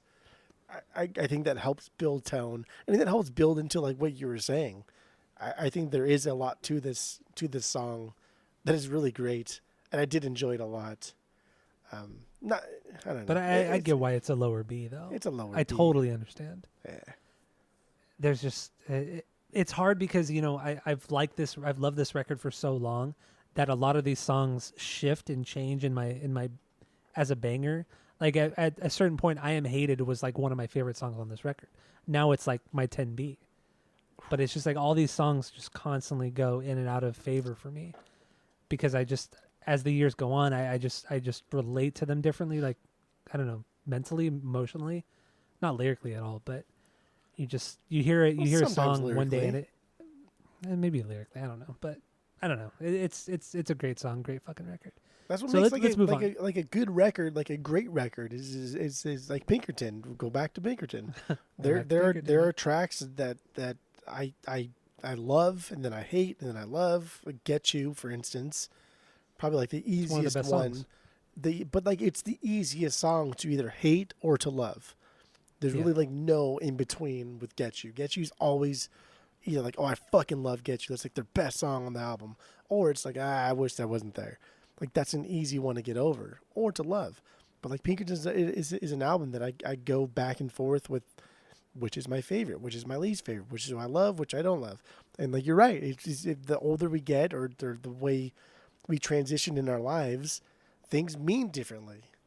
And Yeah. I don't have as much nostalgia. I really have no nostalgia actually with Iowa So I don't see that progression or regression, I guess, with some of these songs. But for now, like Yeah. this is what I have. But it is interesting to see or hear like how your bangers changed over time, or songs you've loved now are like, okay, that's kind of like bottom tier, or vice versa. That's interesting. I like that. That's cool. That what makes like a great album a great album. I agree, and also I think you and I can actually I know you and I can both relate on to this one, but Blink's Blink, the self-titled record, you know, there. I know Asthenia is your favorite. Always is like has always been my favorite, but outside of those two songs, at least for me, and I think for you, the bangers are always changing. Like some Always songs I changing. love. You know, Easy Target for a long time was a favorite of mine, and then for a long time I did not. It was a bottom tier banger for me. You know, there's just some records out there that, you know, they change with your emotional and mental state as It you just get older. clicks. I Yeah. Miss You is a fucking perfect like example of that like thing. Like for a long time, I Miss You was just like, I just don't want to fucking listen to it because it's so drawn out. It's so cliche. I'm so over it. But it's a good song, man. It's just It's a so really good song. fucking good. It's so catchy. It is so well written. Everything about that song is so well crafted. I want to get into Blink's Blink or I Miss You. So, Or Pinkerton. or Pinkerton again. God damn, these are just fucking. But to even breathe these albums in the same breath as Iowa, Slipknot's Iowa, you know, Weezer's Pinkerton, Blink's Blink, like that's pretty big shoes to fill. Yeah. You're Those are right. pretty big shoes to fill. You are right. So, what is your Oh, you said your 4B was the skin tickets. Yeah. What was your four? Oh, the Shape. No, 3B No, was The the Shape. Shape was 4B my- was the the sh- anthem, Heretic anthem. This is the Yeah, Heretic yeah. anthem. Tell all your friends now. So fucking annoying. 5B. What's your- Already what's your doing 5B? 5Bs. 5B is everything ends. Everything ends. Okay, that's my 5B as well. Oh damn, girl. You were all fucked and overrated. I think I'm gonna be sick and it's your fault. I hate the lyrics, but it sounds so cool when he says them. It's so demeaning. It's so like aggressively like derogatory, but it's also sad. Right? Yeah. It's so I'm not fucking Dr. Phil over here, who's probably the greatest psychiatrist that's ever been ever. But it's so what do you call projecting? It's so projecting. It is, Right. yeah. You're wrong, fucked, and overrated, and think I'm gonna be sick, and it's your fault. Like that's, I don't know, I feel like that's projecting. That's him being so fucked up with himself, so not okay with himself that he's not blaming other people and telling other people how much they're bad, but not realizing that I don't know. Maybe there's a middle ground there. I don't know. I really love putting the chorus in the intro. Also, it makes the choruses later on mean more, and we just Yeah, don't. I totally you agree. don't see that often. Like if ever, like very very rarely do you see that. And the intro in this one is super sloppy. It's fucking weird. Doesn't really fit. None of the other later choruses sound like the intro chorus. I fucking love No. that. I love that so much. As much as I don't like songs where it's just like the vocalist that's kind of starts the song, it works in this context just because the song itself is just fucking awesome. This record is another level great. But yeah, normally I wouldn't like this kind of stuff. The chorus starting like that with the vocalist singing it, but it works. It does work. The Well, we first hear verse Wait though, and Bleed, right? Doesn't Wait and Bleed start off with that stupid fucking. it does. Yeah, Wayne Bleed does it Ugh. too. But That's it a does great it fucking song shittily. too. But that does it so shitty though. Come on. The intro to Wait and Bleed. Like, do you think that's great? Do you think that could be better? It could be better, but it's still fucking fantastic. I can't stand it. I really just don't like it. Like the intro to this, the intro to Everything Ends, the way it is sloppy, kind of similar to Wait and Bleed.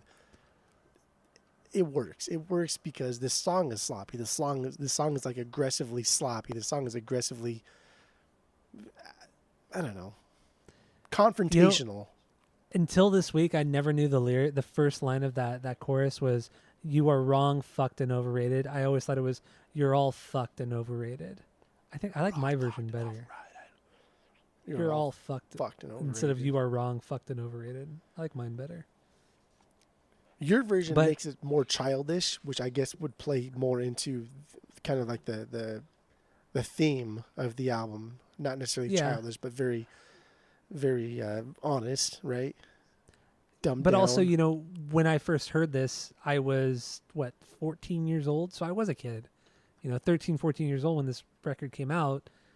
I'm thinking like a kid, so that's how I've always remembered the lyric. So that could be it too. But True. I do like the first part, the lyrics in the first part of the first verse, where it's got the lyrics. I think they're so cool. A shallow skin, I can paint with pain. I mark the trails on my arms with your disdain. Every day it's the same. I love you, hate you, but I guess I don't care anymore. I love those lyrics. Just the angst and the anger and hatred that he has for this person. It just shows right there. So The way he angsty. screams it too. It is so angsty, but the way he screams it, I fucking love it. It sounds so rad. It sounds so fucking good. Yeah. Yeah, I agree. It's good stuff. Mm-hmm. There's some cool, like, subtle soundscapes in the chorus too. Here, I couldn't tell exactly what they were, and I listened to this record not just on my vinyls, but also on headphones because Okay. of this specific song. There was just like, it sounds It's like like a drone. It sounded like a guitar just wailing away on like the highest note possible, but yet like a drone Yeah. with a ton of feedback. It's right. It's just like this kind of I don't like know what the fuck it's it kind was. of it's kind of like a descending note. Yeah, Yeah, I know exactly what you're talking about. that was so cool. I love It's that. so rad. But I mean, really, if you listen to this record with headphones or earbuds, you can hear so much going on in the background. Like if you really take out the guitars and the drums, you can hear there's just so much. There's so much craziness going on this entire record, especially when you get to like the slower songs like Skin Ticket and Iowa especially. God damn, what Craig does on those songs is unreal. It's so fucking rad. Like Craig is truly an underappreciated member of this band because he adds so much depth to the songs. Not just nuance, but depth to these songs. And I swear, if you take out all of his parts from any Slipknot song, it's not going to sound the same at all. Every song has something unique about it because of Craig's soundscapes and sampling whatever he's doing. He's truly underrated. I would agree. I think that a lot of Slipknot. I mean, when you have fucking 9 guys in your group, right? There's a reason for that. For X amount of years, it's not just because they're your homies. It's business. This Slipknot is a business. They're there to make money. Yeah. Ultimately, they're to support their families. So if somebody's not pulling their weight, then the chances of them leaving are greater. And because there's been so many guys in their band for so long, everybody's bringing something. So then you think, like, what are you bringing to the table? Second percussionist, turntablist. I don't hear no DJ scratching. But then you hear songs, like you said, like Iowa. It's fucking 15 minutes long, dude. And then you hear, like, It's a okay, wild song. I get it. I get what you're bringing in that song. Let me go back and listen to see if you're bringing the same thing in that song as you did in, like, other songs. And they fucking do. Every song is layered to a point where it's humble, but nuanced, much like Joey. It's humble, but like it's nuanced. They're adding things in there that you don't pick up on the first listen because you're listening for vocals, ultimately drums, and then guitar and bass. Yeah. But there's still 4 or 5 other guys in the band that are doing things. So it's Yeah, you're right. And it's funny, like when you read about Sid, the guy, the turntablist, he was only brought into the band because of his energy, because he used to go to Slipknot shows just to be crazy and just to get wild with the crowd, and the band liked it so much that they're like, join the band. He's essentially like a hype man for the band. And you watch any live performance, he's very rarely at his station at the turntables doing anything. He's usually in the crowd, running around the stage, doing something insane, jumping off of like a 10-foot wall. That's just the kind of shit he does. so he's like the hype man. Craig is the one who like, I feel he does like all the background stuff. Like every member has their specific role in this band, whether it's music or whether it's performance or whatever, you know. This band is so unique. It's so cool. I love this band. Yeah, But they are something else. They are something Yeah. else. should we play a little bit of Everything Ends? What do you want to do? How many more songs do we have to do or talk about? We got like half more. These are all my lower Bs. I would like to get into Iowa for at least a minute Okay. because it's 15 minutes long. It's not like a Yeah. B because I'm not gonna playlist that shit. It's gonna break up any kind of playlist I have. But fuck, man, that is a banger of a song. That is so fucking good. That is amazing. That is the perfect closer you could have for this album. I agree. I It is It's a so song- good. it's a song that just like builds and drops and builds and drops, and it doesn't really go anywhere. It just kind of takes you on this weird fucked up trip. That's what it does. There's heavy moments, there's crazy soundscapes, there's a bit of everything on this song outside of like guitar solos. You know, it has everything else. Yeah, It's a fucking insane song.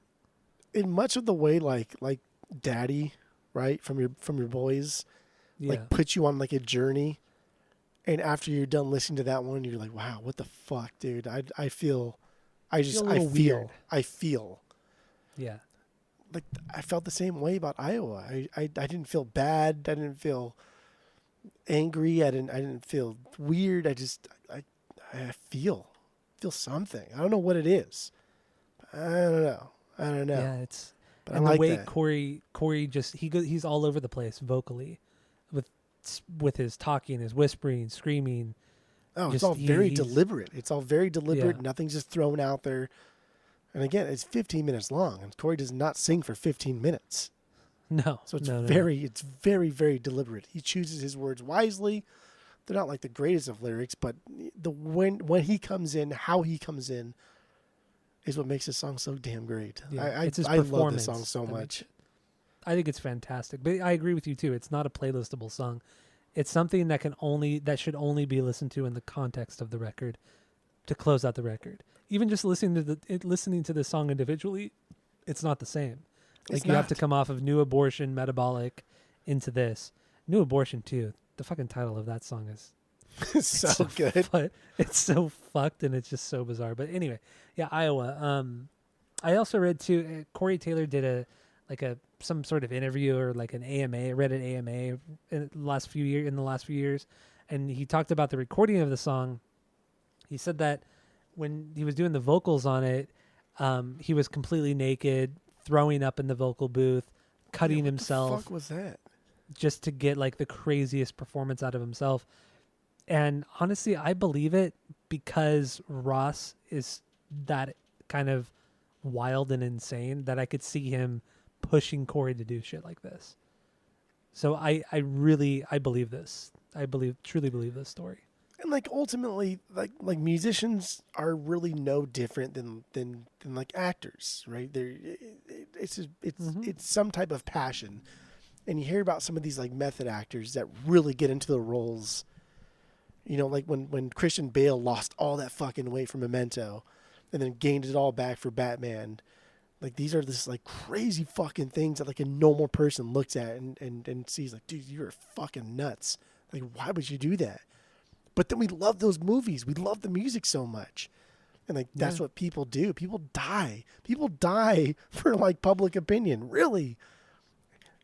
And No, you're right. and that is I 100% believe that Corey Taylor did these things. And maybe it wasn't just because he wanted to be popular or famous, but I think that it's just whatever that thing in their brain chemistry is to make them go that extra distance, that extra length for people's I don't want to say acceptance, but for people's intriguement, right? Attention, really. Yeah. I think that there's a little bit of attention seeking, but I think it's that mixed with some trauma, mixed with drugs, alcohol, all these things, because like we talked about at the beginning of the episode, all the guys were strung out. They were all fucked up constantly. They hated each other. There's just, I mean, that's another reason why I believe it, because it's a way for him to kind of let it all out. I mean, we knew people back when we were teenagers that would cut themselves and would do certain things, self-mutilation, because they that was their kind of way of getting their anger and frustration out. I mean, I didn't understand it. I never did. I thought it was, I didn't understand it at all. Let's just say that. But people did it, and they scarred themselves for life because of it. It's just one of those things. This is the price you pay, I guess, for really, really jumping into the role. And again, I don't think it's any different than like method acting. Even like fucking De Niro, dude. When De Niro played the boxer in Raging Bull, how much like weight he gained and muscle, and just how like kind of crazy he went in his own mind. Like these are these are the prices I never you saw pay. Raging Bull. Oh my God! Raging Bull. I know. It's stupid. I know. Okay. But I never did. Well, that's all right. That's fine. No, honestly, I know. I should see it. I know I should see it. Honestly, like the only reason why I've seen like if you just Google like the AFI top 100 of all time, the only reason why I've seen all of those is because when I worked at Blockbuster, I was just renting movies left and right, and so it was just easy for me to watch like Casablanca or fucking talk about an overrated movie. What's your other favorite movie that you love so much? Gone with the Wind. Oh God. Gone with the Wind, one of the greatest movies ever made. Yeah, there's a lot of parts to that movie that are great, but yeah, come on, that main female lead, ugh. Scarlett. Ugh. Damn, I mean that is just a masterpiece. Ugh. I haven't watched it in a couple of years. I'll probably watch it this weekend. Yeah, I'm gonna watch Gone with the Wind. Yeah. Besides like Ben-Hur, I think Gone with the Wind has like the coolest set piece I've ever seen in my life. Like Ben-Hur, which part? That chariot, just the pan out of all the soldiers dead on the field. Oh yeah, that was. Or it keeps panning. It keeps panning and panning and panning. Like it was all real. How many more can they say? How many more can they lay? How many more can they lay? But like the coolest set piece, and tragic too, but like Ben-Hur, the chariot race, man, they built the fucking Colosseum to actually race horses, to race chariots. What do you race? Do you race a chariot or do you race a horse? Well, you race horses, but you're on a chariot riding the horse. But it's not like a horse race. It's like a chariot race. You just have the horses pulling you. I don't know. I mean, but it's still a horse race. But like you're not betting on the horses. You're betting on the chariot. It's like having like a Ford Mustang. It's like having a Chevy Camaro race, but you're not betting on the engine. You're betting on the car, the driver, right? I don't think that's a fair comparison. Why not? Because it's like saying, the jockeys are the ones who are racing, not the horses. But it's the horses. You ever seen a fucking horse race without somebody on his back? They go crazy. They go fucking left, right, up, down, underground. They swim. Why do you think it's called a horse race and not a jockey race? I've never been to a horse race. Are all horse races? Do they have somebody on the back, or they don't just like release horses? Do they? Did it? No. You're thinking of dog. You're thinking of dog racing. They do honestly, dog I have no fucking idea. I literally, in my mind right now, if somebody told me that, like, do they actually release horse? No, there's no way. There's no way. No. Every horse has a jockey on the back, right? Yeah, or they have them on a little chariot. You've seen that shit too, right? But there's never a horse race where it's just wild horses. No. Not like dogs where they chase a little rabbit thing going around. No. Isn't that weird? Like the dog racing thing, that's like the lowest of the low. That's like rock bottom. That's fucking like poor people shit. Like if I'm gonna bet on horses, bro, with a fucking guy in the back of it. Dog races. Throw a fucking pack of bologna out there. See how who cares? Dogs. You're betting on dog racing, man. You really hit below rock bottom. Like nothing good has ever come out of dog racing. Dude, the first episode of The Simpsons is about dog racing. Oh God, it's stupid. Horse racing's stupid too. Horse racing is equally as fucking stupid and terrible and awful and should be banned. I don't know how the fuck any kind of like animal racing is still like legal I know, right? in the most of like the free world. It boggles my mind. Yeah, it's bizarre. There's so many Totally. things to bet on. So many things to bet on. Like, why the fuck? You could How? literally How? bet on anything. You could Anything. literally bet on anything. Yeah. Ugh. Ugh, yeah, it's very stupid.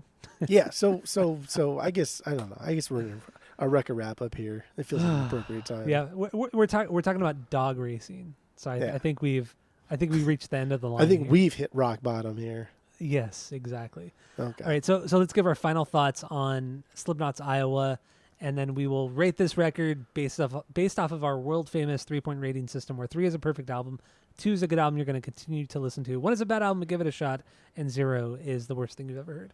So what do you got, Jeff? Go. I like albums that do something. I like albums that take me someplace. I like albums that make me feel, that make me question, whether it be a political thing, a religious thing, just an interpersonal thing, or just, I don't know, make me think like, wow, man, you got fucked up. And that is Iowa. Iowa makes me think like, wow, dude, you guys got fucked up. You guys grew up in Iowa, which I looked it up. It's close to like Michigan and Chicago area, which Yeah. if I was a betting man before I looked it up, I would have put it over like in the Utah area. Oh, okay. 'Cause Right. who gives a fuck about Iowa? Good God. All of our one listener who lives in Iowa is probably going to be banging his head against the the wall. one resident of Iowa will be upset. Yes. I enjoy things that make me think, not necessarily just on an intellectual plane, but just make me think like, wow, what the fuck is happening? What were you going through? Why did you write this? Much like Ross Robinson, maybe. Why did you do this riff? Why do you think that riff is good? Why do you think that placement of that good riff is good? A lot of these things going on here, and Iowa is maybe not as catchy, as not as approachable as Slipknot, but I don't think I've ever heard in my life. I don't think I've ever heard anything as hateful as Iowa on a grand. And there's a lot of shit grindcore bands that will put out hateful things. G.G. Allen done stuff that is hateful for the sake of being hateful, but I don't think I've ever on a more popular scale have heard anything as hateful as Iowa put out, where everything is bad on this album. Everybody's mindset, the way they treated each other, their family life, their personal life, everything was bad. And this is just a very dark album. And it comes out and it's just fucking so good. It's so melodic. It goes somewhere. Yeah. It does something. It's allowed to breathe. Even the slower songs that I find are lower Bs. Those are the breathing songs. Let me take a breath. I'm a fucking after Disaster Piece and people who have shit before. I'm exhausted. 2 songs deep. I'm tired. I know. I'm fucking tired. And the only kind of relief you get in My Plague is the chorus. That's It's catchy. That's it. That's the only relief you get. But then you drop right into Everything Ends and then Heretic Anthem, and it's just like you're getting kicked in the face again. And then you finally get like a proper kind of a proper relaxation, I guess you could say, with Gently. You know, you finally get that relief, I guess. Yeah, relief is the better word. With Relief. Gently. Yeah. And then it kind of builds more into Left Behind. It builds more into The Shape, and then it gets super heavy and fast in I Am Hated, and then it's just like chaos again. Yeah. But It it's just like starts all dark over. chaos. It's not like fast aggressive chaos. It's like dark chaos. And It's weird. It's so fucking strange.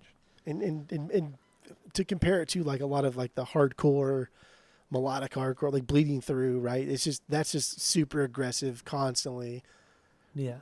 but it's not like complex music. It's just aggressive for the sake of being aggressive. So therefore, it's not quite that aggressive because it doesn't build you up or break you down the way like a good movie would. Like a good Yeah, no way. slasher, a good movie will build you up, will break you down, will tear at your heartstrings. Whereas as like Bleeding Through, which is still cool, and I think I have one album on the vinyls, which is great and it's fun to listen to, and I just want to kick to start the night with something just stupid aggressive. But that's what it is. It's stupid Yeah. aggressive. It is. Yeah. This is like a horror movie. This is like a horror movie that will just never stops. It just never fucking stops. Whatever your scariest movie you've ever seen in your life, this is it. the music agree. equivalent of that. And Yeah, I you're just totally right. I've God, I've just never heard anything like this. I think maybe Slipknot is a better overall album, but I think what this did. I'm looking at I'm looking at the cover art right now, and I'm not even a religious dude, but dude, that's just fucked up, man. It's just Yeah, weird. I'm looking at it So too. weird. I'm looking at my vinyl record right now. God, I have it perched up on my my record player right now. Yeah, it's a honestly, dark looking cover. dude, this came out like right before September 11th too. Just Yeah, oh, this is one of the albums that was banned. They weren't allowed to play banned, it. Yeah, banned. isn't that fucking stupid? Oh, God. of course, that whole what was it the radio the FCC. yeah it was in conjunction with somebody. I don't know who the fuck it was. Maybe it was iHeartRadio or something. I don't know, something stupid. But yeah, that was dumb as fuck. Yeah. So yeah, Right, so what would you give this is- record rating wise? This is a perfect album because there's nothing else that sounds like this. There's really nothing else that sounds like this. Wow. Even like comparing it to like Korn's Korn, that's still a different album than this. Same genre, same galaxy, same planet, same atmosphere, totally different album. Yeah, entirely different But like in all the best ways. I don't know, they're different but the same, as Raised Fist would say. Raised fist said, yeah. Raised Fist. Raised I really do, man. I think this is a perfect album. I think this did something that even still to this day have just never been accomplished. Even though I dislike much of Korn's discography, I think Korn's Korn did something that is still today never been touched. And I think new metal itself is something that people write off as a joke, but that's because they can't do it. Straight Yeah. up. And there was some really great stuff to come out of new metal. I mean, I would say maybe 80% of the shit that came out of that genre was trash, but that's really any genre. Yeah. You know, you could look at 80s metal, you know, most of that stuff was trash. Thrash metal, there's a lot of bad thrash metal. Fucking There's grunge, a lot of bad my God, dude. grunge. Yeah, exactly. A lot of shit. it is fucking garbage. Even going back to classic rock, there's a lot of mediocre to bad classic rock music. There are the greats, yeah, but look at some of the lower, like the B-listers.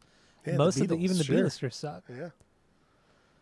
So I don't know. It's people really give new metal an unfair shake, and it sucks. It's not. It's really. It's not fair.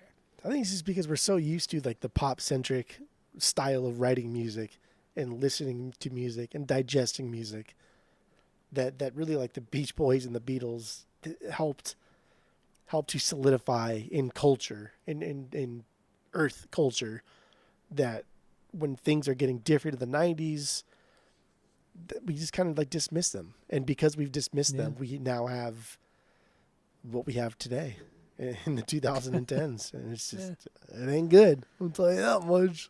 Most of it's not good. Most of it isn't. 80%, right? There you go. That's a good percentage. 80% bad, 20% good. All right. So kind of my final thoughts. I mean, this record, I was there when it came out. I've loved it since it came out. I have major nostalgia for it. So many memories. I mean, I've sat with this record. I mean, I probably listened to this record probably 500 to 1,000 times. Like I this record, it means so much. It holds such a special place in my music history that, I mean, it's untouchable. This is an untouchable record. This is a perfect record for how unique it is, how dark it is, how aggressive.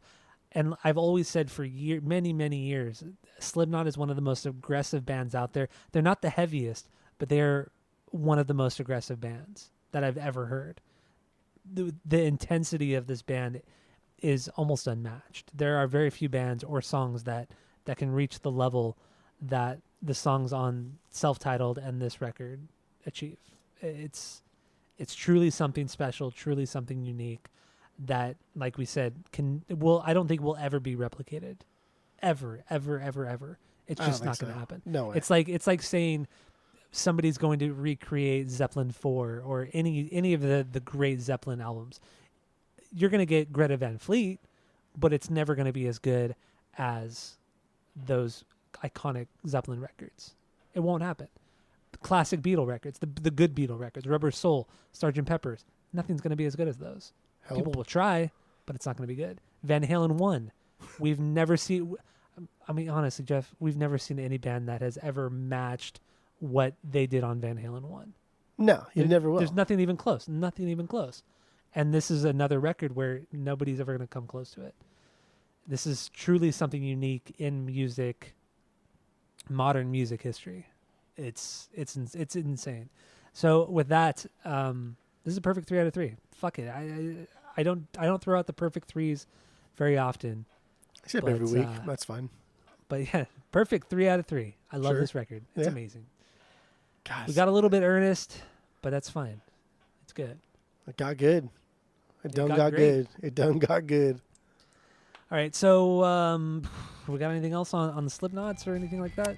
That's it. That's all. All right. Well, thank you all for listening. We're going into Sad Boy season, so stay tuned for that next week. It's going to be a bunch of sad songs.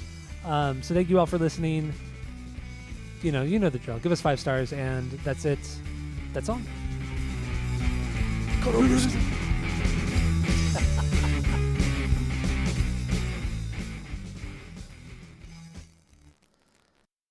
Which is I wish great. that place was still around, but Which is great, whatever.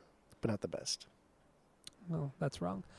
Lyrically, There what would- do we have there on would Skin be- Ticket? There would be no Iowa if it wasn't for Pinkerton Action. Now I think about it. What's this connection? What are you going to say? I don't know. What stupid I thing was are you just gonna say? I was just saying that. I don't know. Actually, I don't have anything there. I don't know. Nothing at all. It's such a Nah. dumb thing to say. I just wanted to keep talking about Pinkerton. That's it. I've never been to a horse 'Cause the race. horse Are racing. all horse races? Do they have somebody on the back, or they don't just like release horses? Do they? Did it? No. You're thinking of You're thinking of dog racing. They do Honestly, dog I have racing. no fucking idea. I literally, in my mind right now, if somebody told me that, like, do they actually release horse? No, there's no way. There's no way. No. Every They don't do horse that has with a horses. jockey on the back, right? Yeah, or they have them on a little chariot. You've seen that shit too, right? But there's never a horse race where it's just wild Which is horses. no. Not like dogs where they chase a little rabbit thing going around. No. Isn't that weird? Like the dog racing thing? That's like the lowest of the low. That's like rock Yeah, bottom. that's fucking like poor people shit. Like if- if I'm gonna if you're bet, betting- I'm gonna bet on horses, bro, with the fucking guy in the back of it. Dog races. Throw a fucking pack of bologna out there. See how? Who cares? If Dogs. you're betting on dog racing, man, you really hit below rock bottom. Like That's, like nothing good has ever come out of dog racing. dude, the first It's episode of The fucking Simpsons bizarre. is about dog racing.